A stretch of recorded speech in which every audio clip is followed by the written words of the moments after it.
तैयार होके कहाँ जा रही हो? बाहर। होश में तो हो तुम? बीजान और मुख्तार भाई हर 10 मिनट बाद तुम्हारा पूछ रहे हैं। क्या जवाब दूंगी कि मैडम तैयार होके पार्टी में चली गई?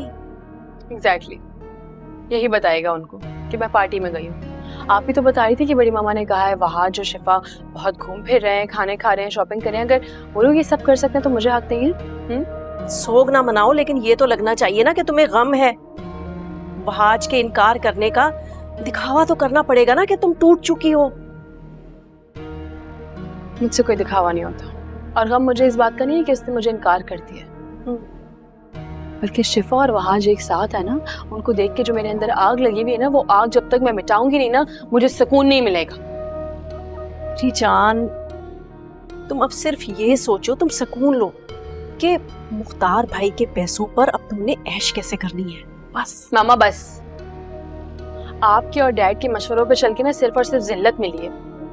जो करना होगा ना मैं खुद कर लूंगी। मुझे सब कुछ बहुत अच्छी तरह से करना आता है। बेहतर है कि आप मुझसे दूर रहें, मेरे मामलात में ना बोला करें। और हाँ मामा, बेहतर होगा कुछ दिन डैड के पास वापस चले जाएं आप। ये ना हो आपकी जगह कोई और ले ले।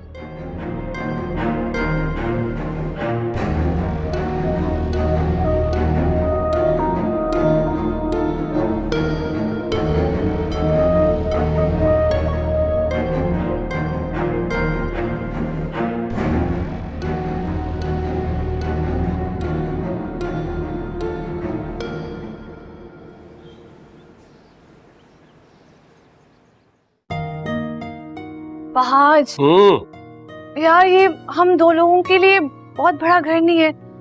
यू नो ना, मुझे कुछ भी संभालना नहीं आता। मुझे पता भी नहीं घर कैसे संभालते, कैसे मैनेज करूंगी। रिलैक्स रिलैक्स, क्या हो गया? क्यों इतनी परेशान हो रही हो?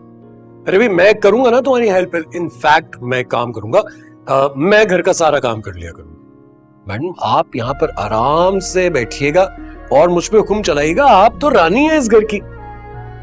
तुम्हें पता है ना मैं मजाक नहीं कर रही, और वैसे भी it's quite expensive, you know ना। अरे यार मैं भी कहाँ मजाक कर रहा हूँ। और ये एक्सपेंसिव है या नहीं ये बातें सोचनी छोड़ दो। हमारी जिंदगी का नया चैप्टर है ये, इसको एंजॉय करो। और सुनो, अब बहुत देर हो गई है, मुझे ऑफिस जाना है। I have a very important meeting. शाम में कहीं घूमने के लिए चलते हैं, अच्छी से तैयार हो जाना, ठीक है? जो हुक्म। Bye bye.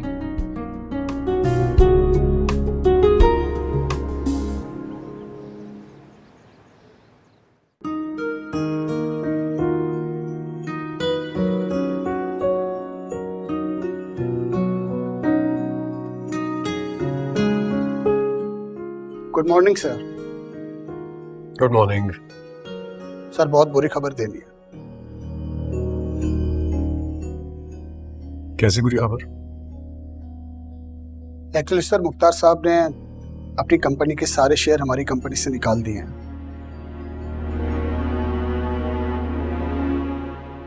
और ऊपर से ये खबर मार्केट में फैल रही है कि आपसे उन्होंने सारे ताल्लुकात खत्म कर दिए हैं।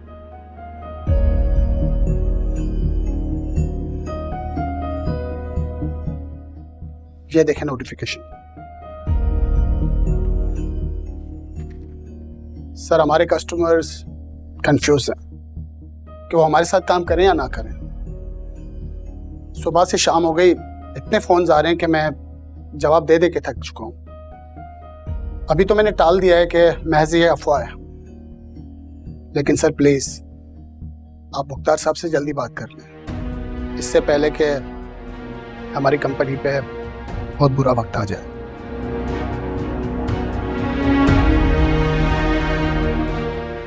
ठीक है, आप जाइए, मैं देखता हूँ इस मामले में क्या करना। Thank you sir.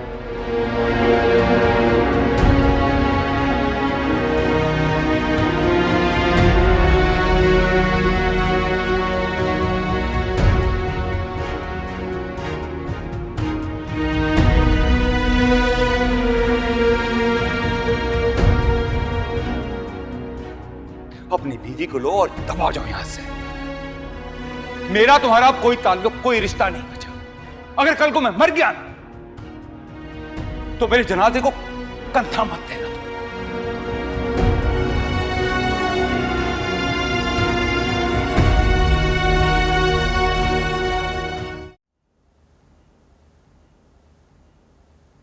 बाबा, मुझे बाबा कहने का हक खो चुके हो। I can't believe this. I can't believe this कि आप मेरे साथ ये सब कर रहे हैं। और जो तुमने मेरे साथ किया वो तुम्हारे मुकाबले में तो बहुत कम है। मैंने आपके साथ क्या किया? किया क्या है मैंने आपके साथ? अरे उल्टा आप किसी की खुशी की खातिर मेरी खुशियों को कुर्बान करना चाह रहे हैं। किसी नहीं है वो, मेरे मरहूम भाई की निशानी है आखिरी, मेरी भतीजी है वो, मेरा खून है। और मैं क्या हूं बाबा आपके लिए? वो आपकी भतीजी है तो मैं आपका बेटा हूं, आपका खून हूं। वही बेटा जिसकी उंगली पकड़ के आपने उसको चलना सिखाया था और आज उसी के पैरों तले जमीन खींच रहे हैं आप।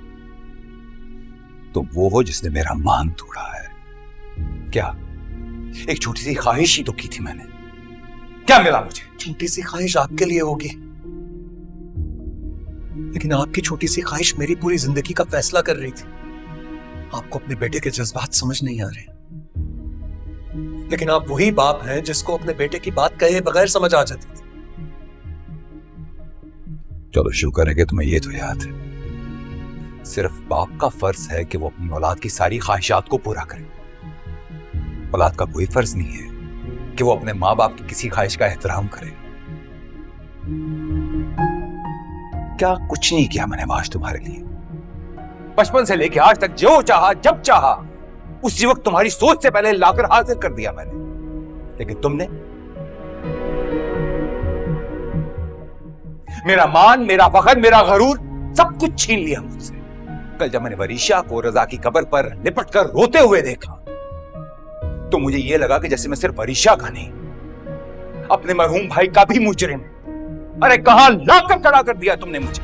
ठीक है बाबा, समझ रहा हूं आप अपने भाई को लेकर इस वक्त जज्बाती हो गए, और जज्बात में आप वरीशा का असल चेहरा नहीं पहचान रहे। वो जो दिखती है वैसी नहीं है। वरीशा के बारे में एक लफ्ज नहीं सुनूंगा मैं। तुम चाहे महल में रहो या झोपड़ी में, मेरा तुमसे कोई वास्ता नहीं है वहां। तुमने अपनी जिद पूरी कर ली ना, अब जो मेरा दिल चाहेगा मैं वो करूंगा। अरे जाओ, जाकर देखो कि अपने बाप के बगैर तुम्हारी हैसियत क्या है।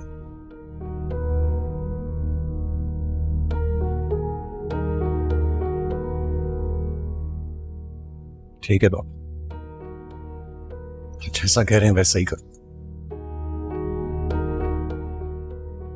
देख लूंगा कि आपके बगैर मेरी हैसियत क्या है।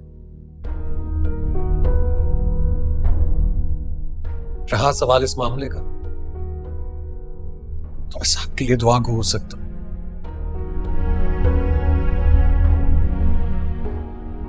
क्योंकि बहुत मुश्किल होता है किसी को यह साबित करना कि आप उसके साथ कितने मुखलिस हैं। बस मेरी एक बात याद रखिएगा, आप जिन लोगों से वफा की उम्मीद कर रहे हैं ना, वहां से आपको धोखे के सिवा कुछ नहीं मिलेगा। क्योंकि जिस औरत ने किसी के साथ वफा ना की उसकी बेटी क्यों करेगी? ये बड़ी गलती कर रहे हैं आप।